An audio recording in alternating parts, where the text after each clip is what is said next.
기도합니다. 아멘. 또 새해가 또 밝았네요. 그냥 새해 복 많이 받으시는 예수 안 믿는 분들도 다 그렇게 인사를 하니까 하나님께서 주시는 복을 많이 받으십시오. 우리 인사 나눕시다. 하나님께서 주시는 복을 많이 받으십시오. 네, 이게 성경적인 것 같습니다. 오늘 제목은 소망이 있는 나그네라는 제목입니다. 원래 설날은 고향으로 가서 조상들에게 제사를 드리고 어른들에게 세배를 하고 가족끼리 우애를 나누는 날입니다. 고향이 있어야 설날도 있습니다. 그럼 고향은 어떤 곳입니까? 자신이 태어나고 자란 곳이죠. 고향은 본적이 있는 곳입니다. 본적이 무슨 뜻인지 아시죠? 본적이 근본 본자잖아요. 적은 문서적 자입니다. 근본 문서, 뿌리 문서가 있는 곳이 고향입니다. 자신이 태어나고 자란 곳. 지금 우리가 살고 있는 곳은 잠시 머무는 곳이죠. 현 주소가 있는 곳입니다. 그런데 지금은 많이 달라졌지만 우리 머릿속에는 본적 있는 고향이 현 주소가 있는 여기보다 더 나은 곳이라고 생각하는 경향이 있습니다. 그래서 우리가 고향을 사모하는 이유는 그곳이 이곳보다 더 좋았다고 생각하기 때문이죠. 그러면 우리 그리스도인들에게 고향, 본향, 본적지는 어디일까요? 천국입니다. 하늘나라입니다. 그것은 우리가 태어난 곳이고 아버지 하나님께서 계신 곳입니다. 우리가 예수님을 믿는 그 순간에 본적지가 지상에서 천국으로 옮겨졌기 때문입니다. 우리는 어떤 사람들입니까? 몸은 여기 이 땅에 살고 있지만 영은 이미 천국에 살고 있고 천국에서 아버지와 그의 가족들과 교제하며 살아가고 있는 사람들입니다. 자, 여러분, 우리는 죽은 후에 비로소 천국에 가는 사람들이 아닙니다. 예수 그리스도를 믿는 그 순간에 천국으로 들어갑니다. 심지어는 천국의 시민권까지 우리는 받는 것입니다. 그런데 이 진리를 아는 것이 매우 중요합니다. 여러분, 우리가 예수를 믿으면서 확신을 가져야 될 것이 두 가지입니다. 첫 번째는 구원의 확신을 가져야 돼요. 자기가 예수 믿고 제사함 받고 영생을 얻었다는, 구원을 받았다는 구원의 확신을 가져야 됩니다. 그리고 또 한편으로는 우리가 천국에 들어가게 되고 천국 시민권을 가진 사람들이라는 확신을 가져야 됩니다. 그런데 교회의 역사를 보게 되면요, 구원의 확신에 대해서 강조를 하는 경우들은 많이 있었지만 천국 백성이 되었다는 이 확신, 천국 시민권을 가진 자라는 이 확신이 강조가 되지 않았어요. 근데 여러분 성경을 보게 되면요, 성경 뒷부분 히브리서라든지 베드로전서, 베드로서, 요한계시록을 보게 되면 특별히 우리가 가야 할 나라가 천국이라는 거, 우리가 천국 시민권을 가지게 됐다는 이 복음이 많이 나오고 있습니다. 사도 바울은 골로새서 1장 13절에서 다음과 같이 말합니다. 그가 우리를 흑암의 권세에서 건져내서 그의 사랑의 나라로 옮기셨으니, 우리가 살고 있는 이 땅을 흑암의 권세, 마귀가 통치하고 있는 세상이라고 말하고 있는 것입니다. 이 흑암의 권세에서 예수 그리스도를 통해서 우리를 건져내셨다는 거죠. 그리고 건져낸 상태로 그대로 두시지 않으시고 사랑의 나라로 옮기셨다는 국적 이동이 있었다는 것을 우리는 분명히 알고 있어야 되는 것입니다. 그래서 저와 여러분은 육적으로는 우리가 대한민국이라는 이곳에 살고 있지만 영적으로는 하늘나라에 살고 있는 사람들입니다. 이것이 여러분에게 믿어지지 않겠지만 성경 말씀에 근거하면 이건 사실이에요. 육적으로는 우리가 여기 분명히 살고 있어요. 그렇지만 영적으로는 우리는 어디에 살고 있다고요? 하늘나라에 살고 있는 사람들이라는 것입니다.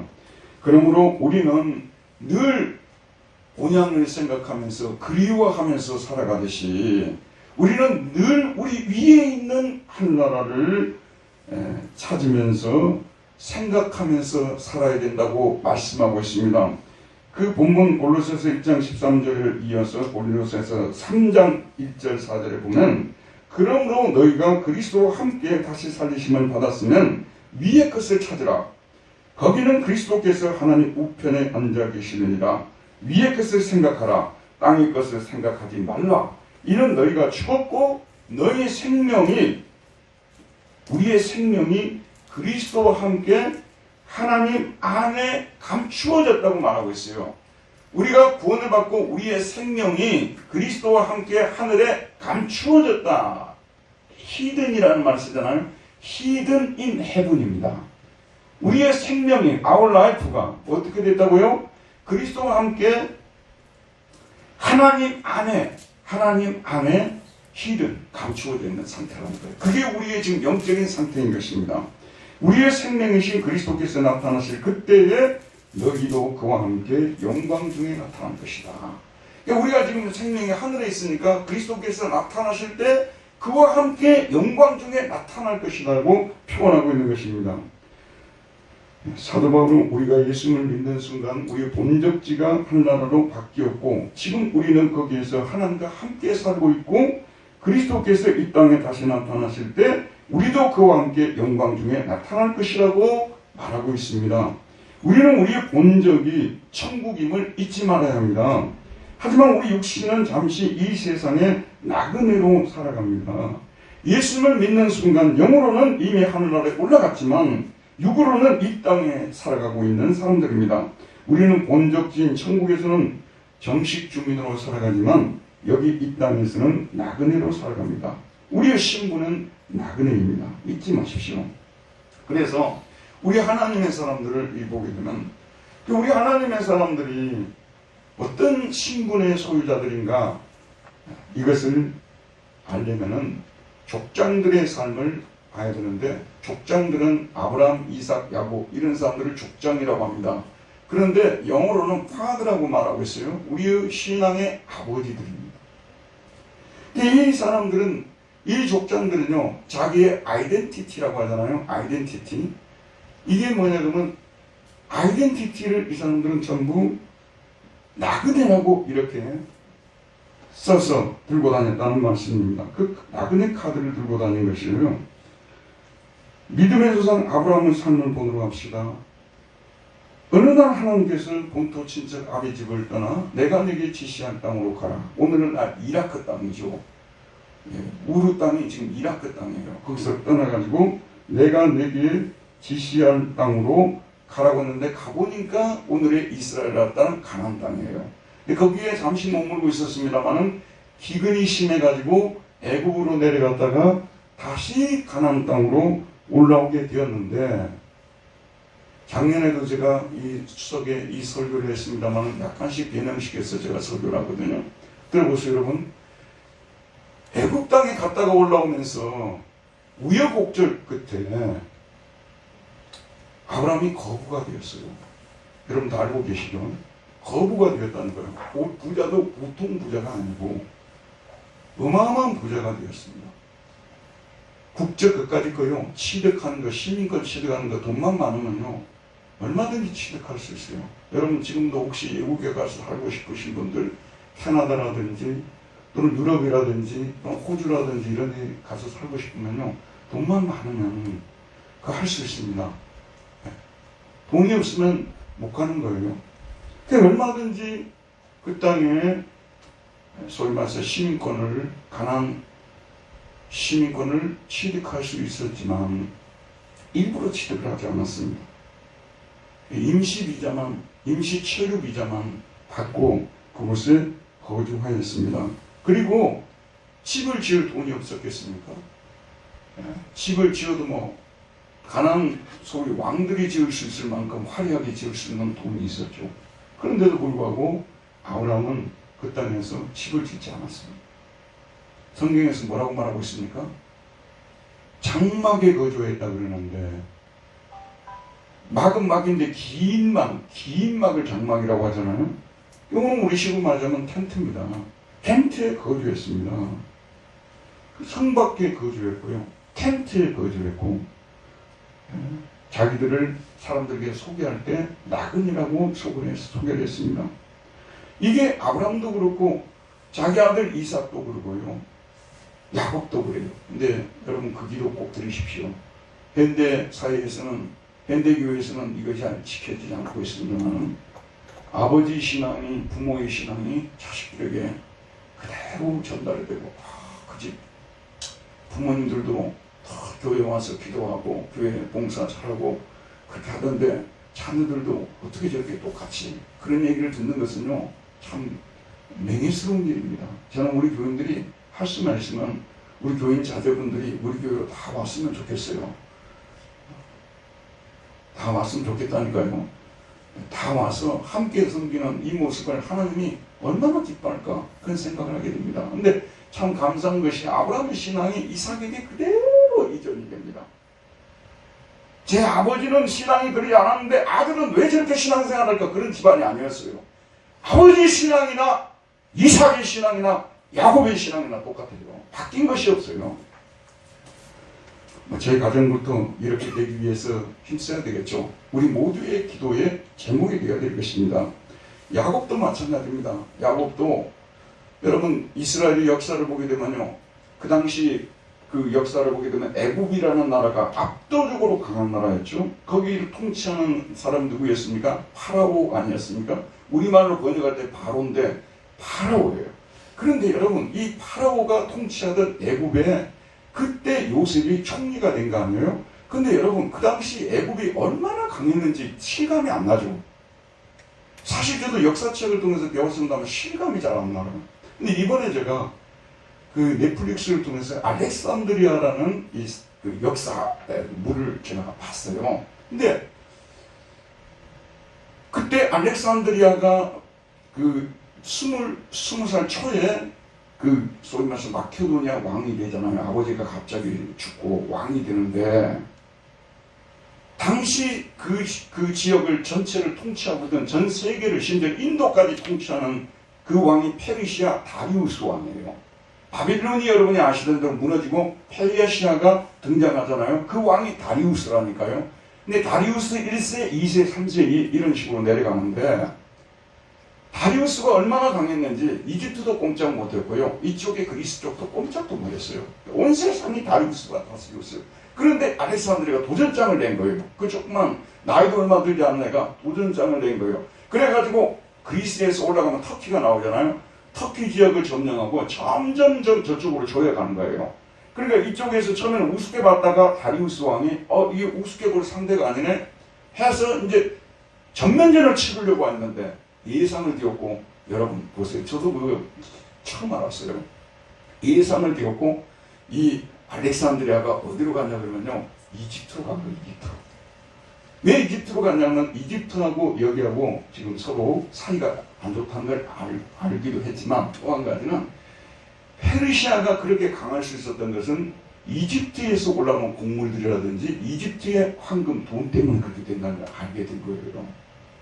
나중에 역사는 반복됩니다만은 나폴레옹도 똑같이 이집트로 갑니다. 그래서 여러분이 잘 아는 대로 이집트에 세운 도시가 알렉산드리아 가서 세운 도시가 무슨 도시예요? 신도시 알렉산드리아예요.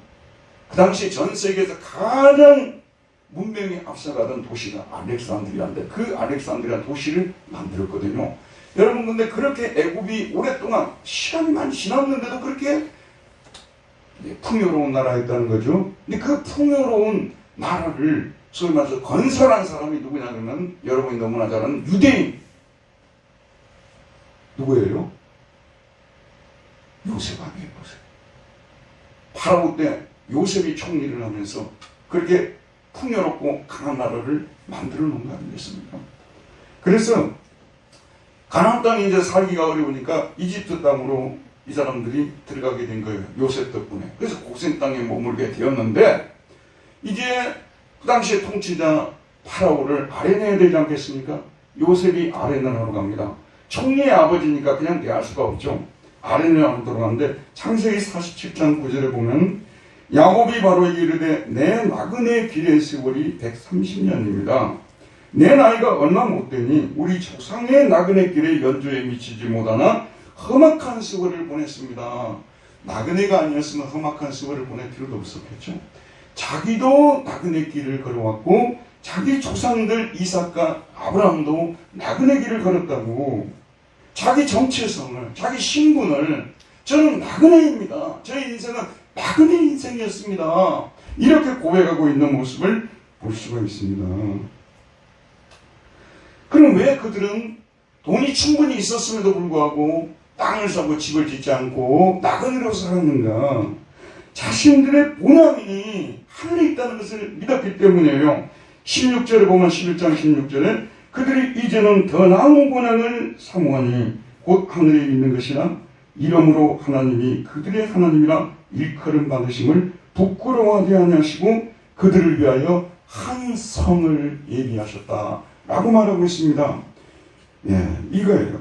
여기까지 이 고백을 하기까지는 잠깐 조금만 더 살펴보게 되면 아브라함이 어떻게 해서 여기까지 오게 되었는가, 이 고백을 하게 되고 또 야곱도 이런 고백을 하게 되었는가, 거기에 대해서 오늘 성경이 적고 있는데 히브리서 11장 8절에 보게 되면 믿음으로 아브라함은 부르심을 받았을 때 순종하여 장래의 유업으로 받을 땅에 나아갈새 갈 바를 알지 못하고 나아갔다라고 말하고 있습니다.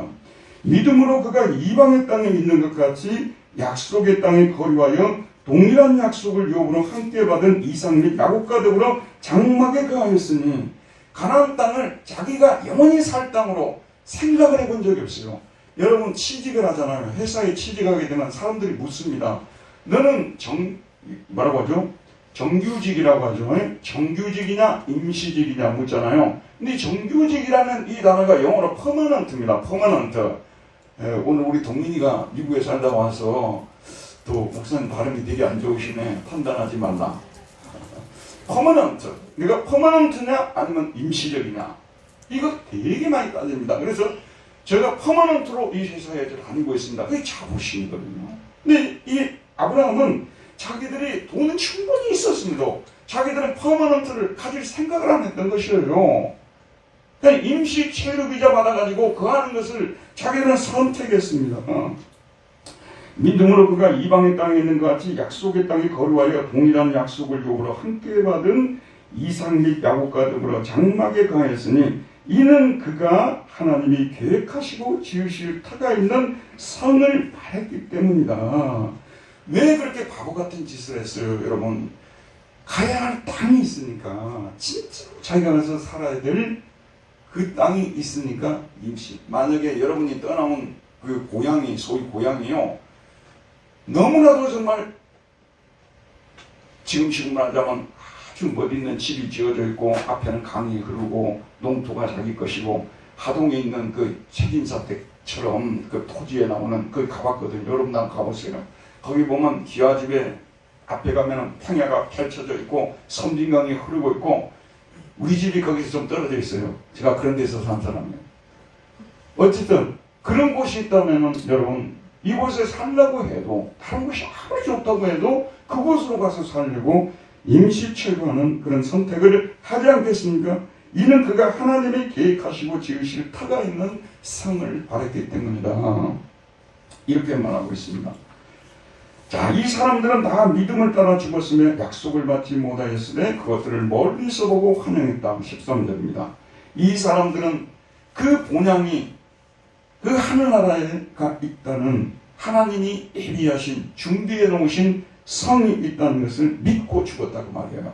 그 약속을 그들은 가지고 있었죠. 그러나 그 약속을 받지 못하였으되 그것들을 멀리서 보고 환영하며 살았어요. 그리고 이 땅에서는 자기 자신들을 외국인과 나그네임을 증언하였으니 우리는 외국인입니다. 우리는 나그네입니다. 라고 증언하면서 살았다는 말씀입니다.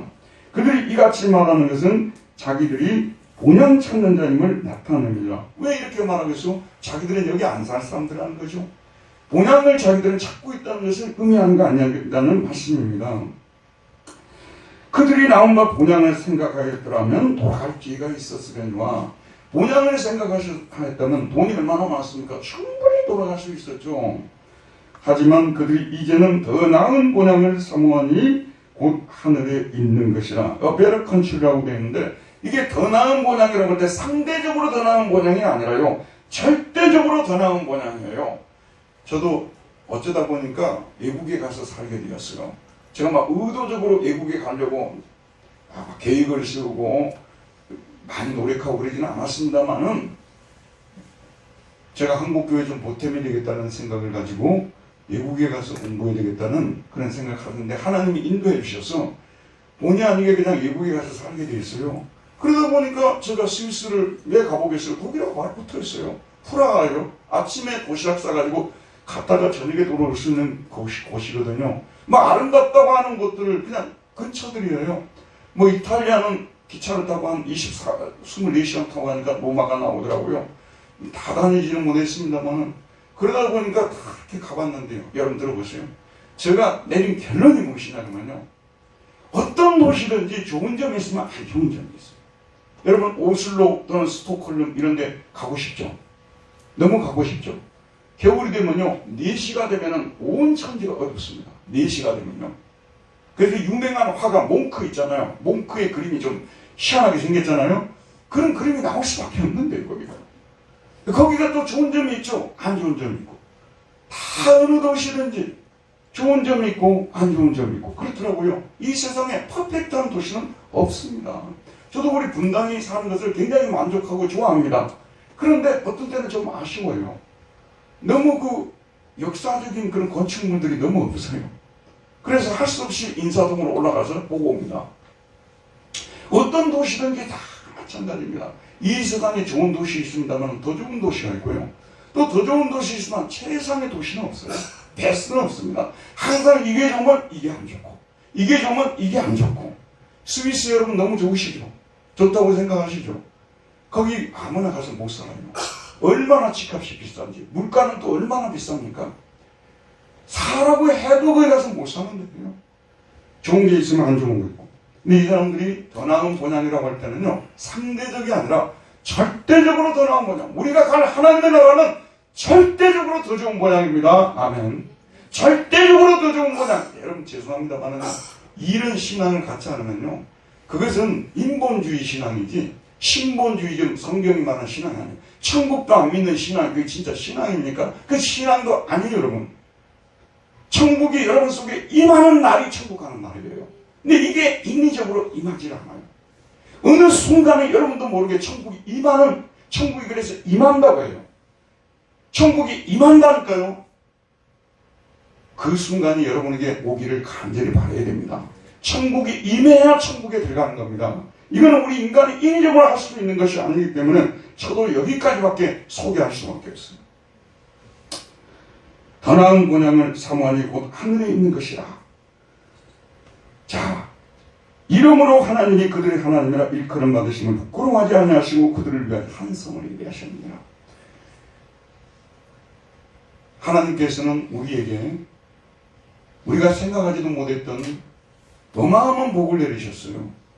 우리가 은혜를 받았다는 것은 무슨 뜻이냐면요. 은혜를 계속해서 받는다는 것은요. 이미 하나님께서 예수 그리스도 안에서 우리에게 주신 것들을 발견해 나가는 과정이에요. 발견해 나가는 과정이라는 거예요. 저도 처음에 용산 살다가 분당에 오니까요. 탄천하고 한강하고 비교가 되는데 참 적응하기 어렵더라고요. 사람들은 다 좋다고 하는데 저는 여름이 되면 거의 뭐 한강에 가서 살았거든요. 한강 여름에 산책해 보세요. 남산은 또 얼마나 좋습니까? 여러분 거기는 또 이태원이 있어요. 제가 그런 데를 누비고 살았어요. 그러다가 이 분당에 오니까 약간 시시하더라고요.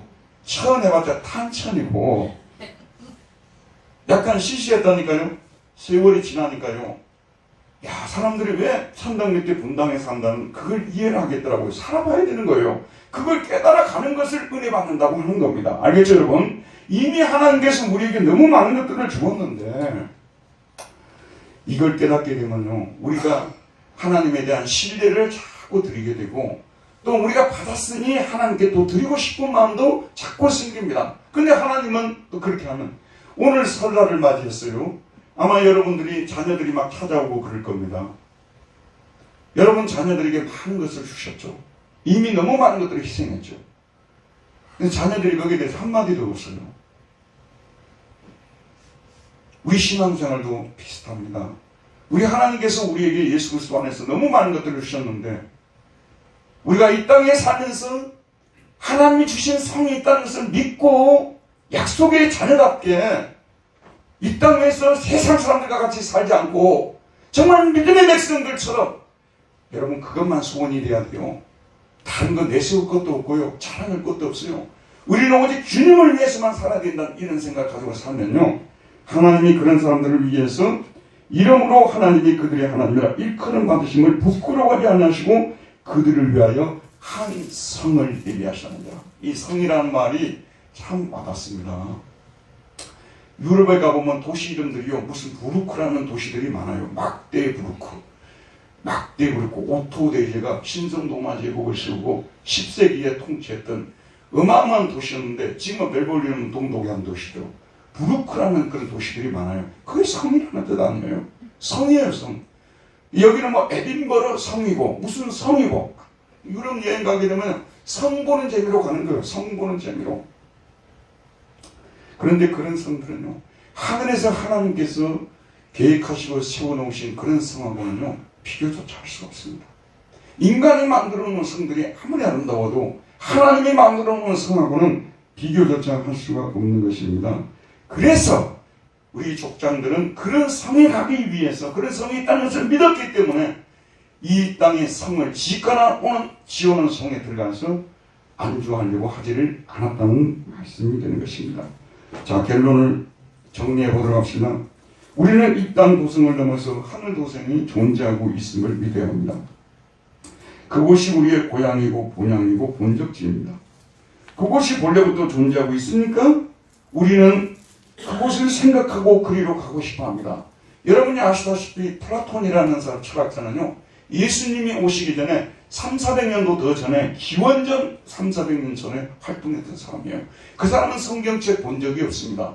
그럼에도 불구하고 플라톤이 그 유명한 이데아론을 갖다가 발표를 했잖아요. 그게 뭐냐면 눈에 보이는 현상계가 다가 아니라는 거예요. 여기 다 불완전한 세상인 거예요. 완전한 세상, 이상적인 세상이 있다는 거예요. 책상에 있으면 이상적인 책상이 있는 거예요. 도시가 있잖아요. 이상적인 도시가 있고요. 그 다음에 성이 있잖아요. 이상적인 성이 있어요. 플라톤이라는 사람이 그걸 추천을 했는데, 아리스토텔레스라는 제자가 와가지고, 그 아리스토텔레스라는 철학자가 이 이데아의 세상이 사실 없다고 말해버린 것이거든요. 있어요, 여러분. 일반인층으로도 이걸 자기가 공부를 해가지고 이데아의 세계가 있다는 것, 이상적인 성이 있다는 것을, 도시가 있다는 것을 그는 얘기하지 않습니까? 여러분, 저와 여러분도요, 뭔가 우리가 좀 생각을 깊이 하게 되면 모든 사물에는 이상적인 것이 있을 것이라는 그 생각을 하게 되고, 그 이상적인 것에 견주어서 빗대서 우리는 이 성을 평가하는 경향들이 있지 않나, 그런 말씀이에요. 그러나 우리는 이런 일반적 관점에서가 아니라 성경 말씀을 보잖아요. 그러면 이런 성이 있다고 분명히 오늘 히브리서 같은 이 말씀에서, 요한계시록에서 많은 성경 구절들에서 이 하나님의 도성이 있다는 것, 심지어는 이게 아브라함 때부터 그런 도성이 있다는 것을 믿었어요. 이삭도 믿었고 야곱도 믿었고 이스라엘의 소망이 바로 그 나라 가는 것이었어요. 이것이 쭉 이어져 내려오는 것을 볼 수가 있습니다. 그리고 우리 안에 계신 성령님께서 이 성이 존재한다는 것을 계속 증언하고 계시는데, 다른 사람 볼 필요가 없이 우리 예수님을 보시기 바랍니다.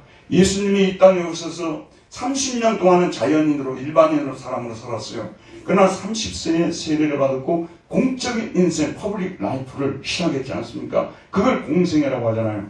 공생애를 시작하시면서 예수님이 처음으로 하신 말씀이 뭡니까? 회개하라, 천국이 가까이 왔느니라.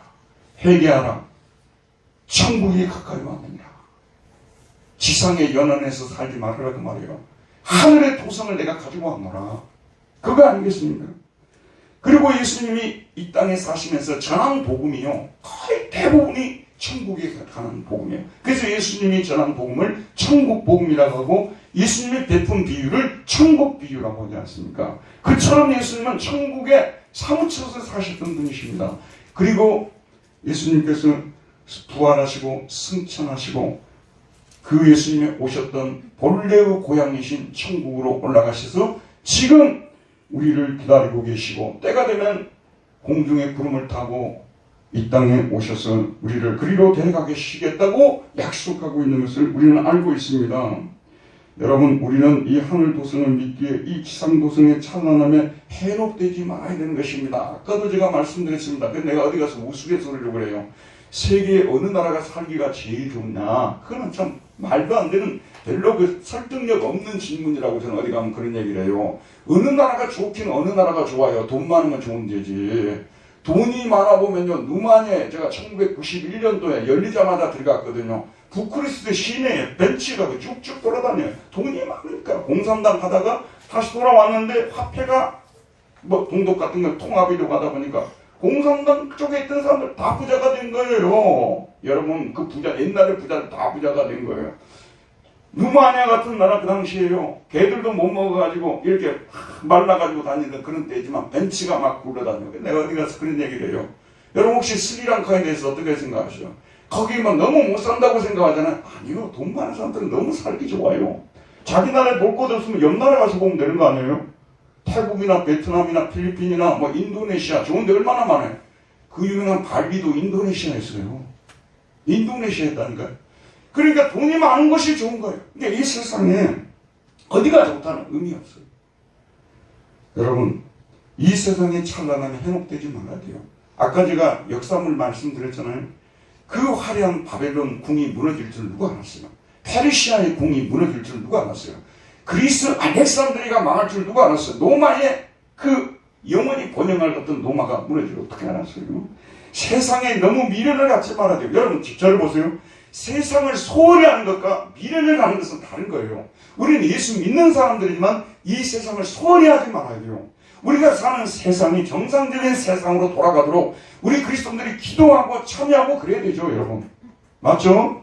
그렇지만 우리가 이 세상에 영원히 살 것처럼 미련은 갖지 말아야 된다는 것입니다. 제가 혼자 엊그제요 산책을 하면서 이게 어느 지역을 돌아오는데 거기는 주로 개인주택들이에요. 개인주택들인데 시가가 150억, 200억 이렇게 나가는 데거든요. 또 그날따라서 그 집 앞에 BMW가 딱 이렇게 서 있더라고요. BMW가 서 있어요. 그래서 제가 혼잣말로 저기 계신 분들은 정말 천국 가기 싫겠구나. 이 많은 재산을 두고 얼마나 많이 누릴 수 있겠어요. 그걸 두고 천국 가고 싶은 마음이 생길까? 여러분이라면 어떠시겠어요? 그러면서도 나는 천국만 삼으면서 살겠습니다. 할 수 있겠어요? 저는 안 될 것 같아요. 너무 좋은 집에 살고 너무 좋은 환경에서 살면요. 천국이 여기가 천국인데 무슨 천국을 또 가고 싶나 이러겠죠. 저는 예수님의 말씀을 생각을 해봤어요. 예수님 뭐라고 말씀하셨냐면요. 여우도 굴이 있고 공중에 나는 새도 깃들일 보금자리가 있지만 나는 머리 둘 곳이 없다고 하셨죠. 그리고 예수님이 3년 동안 그렇게 사셨죠. 오늘 우리 시마다 무소유로 사셨잖아요. 근데 거기까지는 예수님이시니까 감당할 수 있지만 예수님께서 나를 따르라고 말씀하시면요. 제자들에게 뭐라고 말씀하셨냐면 두보로도 가지 말고 심지어는 오늘 우리 시마다만 지갑도 넣고 다니지 말라고 이렇게 말씀하셨어요. 제가 속으로 생각할 때 그건 좀 심하지 않나 그런 생각을 했어요. 저것도 그렇게 살지 못하고 있고요. 그렇게 살 수 있는 사람은 누가 있느냐. 근데 왜 예수님이 그렇게 말씀하셨을까? 너무 극단적이지 않는가? 톨스토이라는 사람이 러시아에서 그런 무소유 공동소유 공동체를 만들어 보려고 했어요. 근데 그거 실패했어요. 그게 어떻게 가능한지 왜 예수님이 이런 말씀하셨을까? 여러분 들어보세요. 제가 이번에 물론 그동안에도 어느 정도는 깨닫고 있었지만 이번에는 좀 더 저 관점에서 볼 때는 좀 더 분명히 깨달았어요. 그게 뭐냐면요. 천국이 더 좋은 나라가 있기 때문에 너무 이런 것을 많이 가지고 있으면은 너무 많은 것을 가지고 있으면은 거기에 갈 생각을 올 생각을 사람들이 안 한다는 거예요. 그래서 예수님이 이 말씀이 나와 있구나. 이거는 지금 보세요 여러분. 공산주의를 지지하는 발언은 아니에요. 저는 그렇게 보거든요. 근데 이 말씀은 뭐냐면 이 땅에 살아갈 때 우리가 필요한 만큼만 가지고 있으라 그 말씀이에요. 너무 많은 것들을 소유하려고 하지 말라고 말해요. 너무 많은 것들을 소유하다 보면은요, 이 빌딩, 그 다음에 이 뭐 밭이라든지 또는 뭐 이 논이라든지 이 뭐 어마어마한 주식이라든지 이 모든 것들을 놔두고 하나나라 가려고 하는 사람이 얼마나 있겠느냐 그런 말씀이에요. 그래서 우리가 필요한 것만 가지고 있다 보게 되면은 정말 이 세상에 이제 미련을 가질 것도 없으니까 천국으로 가고 싶은 마음이 생기지 않겠는가? 저는 우리 예수님께서 이런 생각을 가지시고 우리가 옷도 두 벌 가지 말고 이 지갑도 가지지 말고 이 땅을 살아라고 말씀하셨지 않느냐. 그 취지가 그거라는 거예요. 그러니까 이 말씀이 저에게 확 이해가 오는 거예요. 정말 맞는 말씀이에요. 그리고 성경 말씀도요, 나이가 20대 때하고 50대하고 60대 또 달라지는 거예요. 이제 보니까 주님의 이 말씀이 이런 뜻이구나. 저와 여러분이 이 땅에 살 때요, 우리가 이 세상에 살 때 이 세상의 현실을 무시할 수가 없어요. 그리고 우리가 돈도 벌어야 되고 우리가 어느 정도 재산도 가지고 있어야 되지만 항상 우리의 마음속에는요, 우리가 필요한 만큼만 가지고 있다가 주님이 부르시면 언제든지 가야 한다는 그런 생각을 가지고 살아야 된다는 거예요. 여러분 어떻게 생각하십니까? 저는 이것이 우리 주님께서 주시는 말씀이라고. 그런데 저를 보세요. 그러나 저나 여러분 중에서 이 말씀대로 살 사람 한 명도 없어요. 저는 이 말씀을 듣고 여러분이 집 있는 거 팔아가지고 필요한 것만 가지겠다고 할 사람이 민규. 목사님 저는 어차피 모아놓은 돈도 없습니다. 이렇게 하고 있을 거예요. 동명이도 마찬가지. 자네기도 마찬가지. 그 돈이 좀 많으면 사람이 이 정도면 족하다 하고 이제부터라도 나는 하나님을 위해서만 살아야겠다 할 사람이 세상에 없어요. 참 재밌는 게 뭐냐면 돈이 많아지면 돈이 없다고 생각하는 거예요. 그게 우리 인간의 그 본성이에요. 그게 우리의 타락한 본성입니다. 여러분.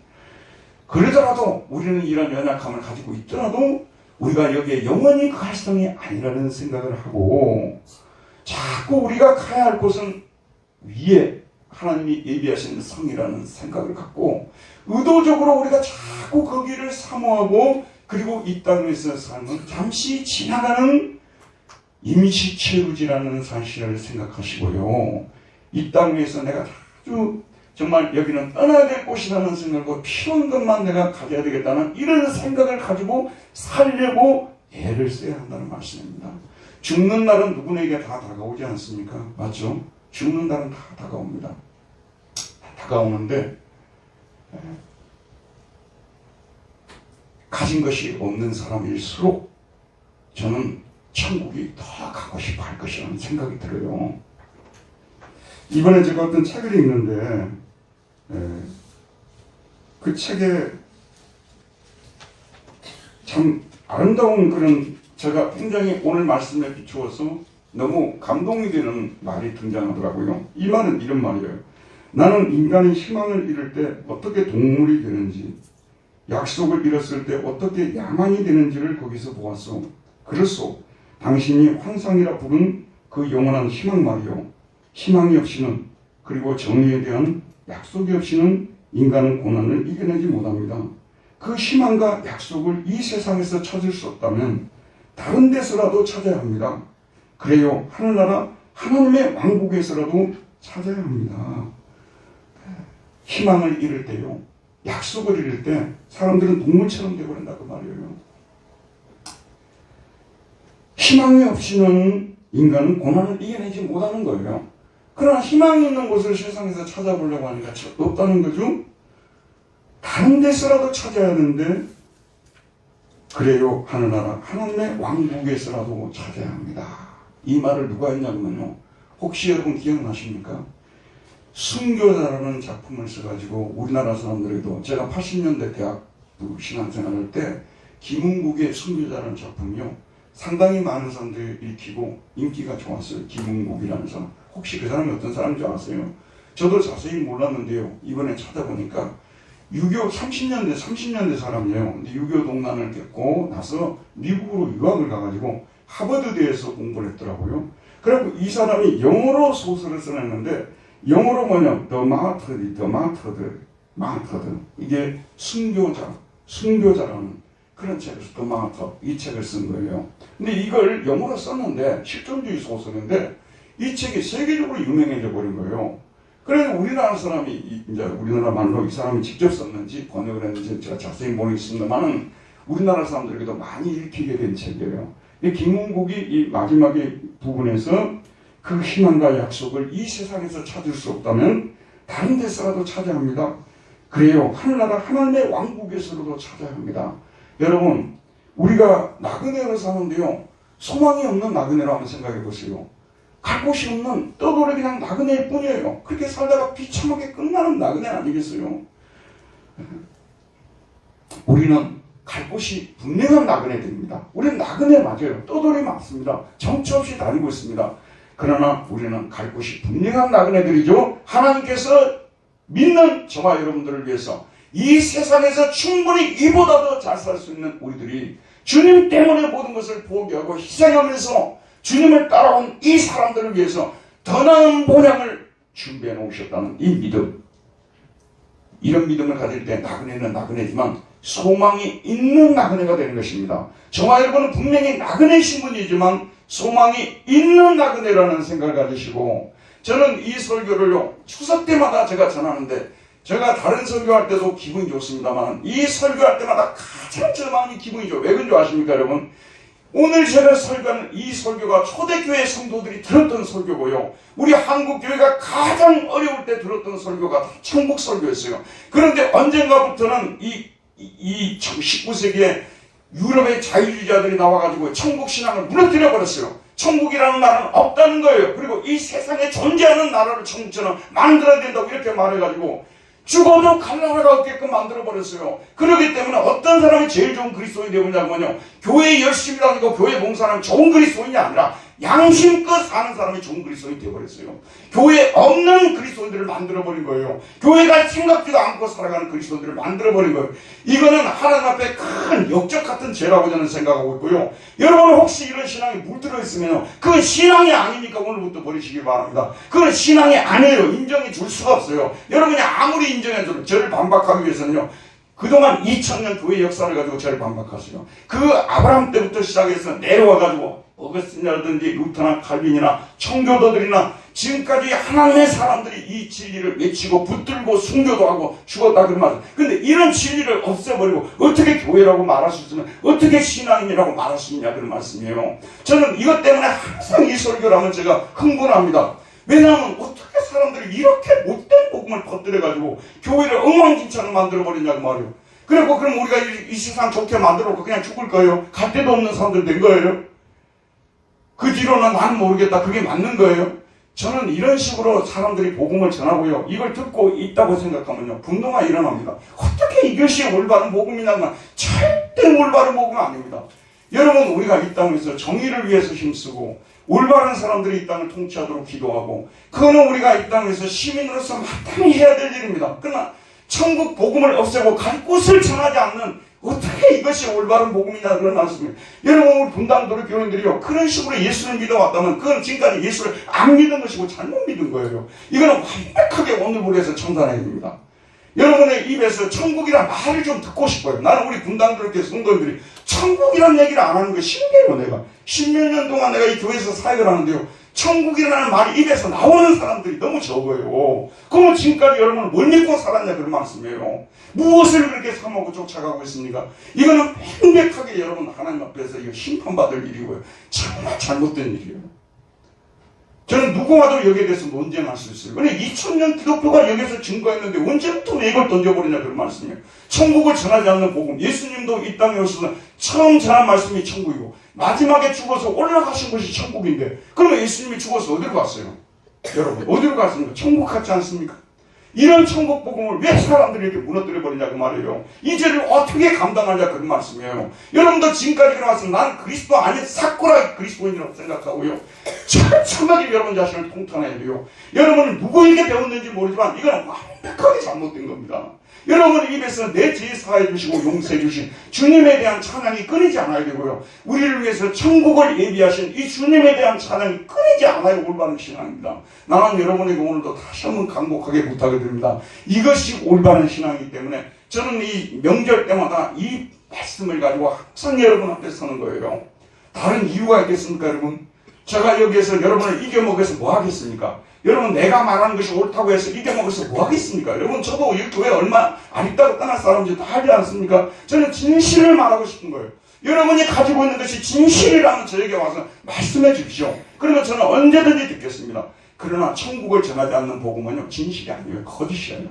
왜 목사들의 입에서 천국이 안 나오냐고 말해요. 왜 목사들의 입에서 지옥이 안 나오냐고 말해요. 왜 구원받았다는 얘기를 하는 게 그렇게 부끄럽게 생각하냐 그런 말씀이에요. 저는 이것이 복음인데, 오늘 우리 목회자들도요 사정없이 비틀어져 버렸어요. 완전히 사람들 빗나가 버렸어요. 복음을 던져버렸어요. 그러니까 자기들도 하나님이 부끄러워하는 거예요. 하나님이 그런 사람들도 부끄러워하는 거예요. 저는 지금까지 살아본 결과로서요, 우리가 참된 길을 따라갈 때, 주님이 원하시는 복음을 전하고 그 복음의 길을 따라갈 때 하나님이 우리와 함께 하시는 사인도 보여주시는 것입니다. 나는 여러분들 모두가 그런 복을 받기를 원합니다. 그런 은혜가 있기를 기도합니다. 은혜로우신 하나님, 오늘도 생명의 말씀을 우리에게 주셔서 또 이 말씀을 통해서 우리를 일깨워 주시고 우리가 가고 있는 길이 목적지가 어딘지에 대해서 다시 한번 말씀해 주셨습니다. 오늘 말씀을 통해서 다시 한번 도전받고 일어나서 남은 인생을 천국 복음 붙들고 전하고 살아갈 수 있는 우리 모두가 되게 하여 주옵소서. 예수님 이름으로 기도하였습니다. 아멘.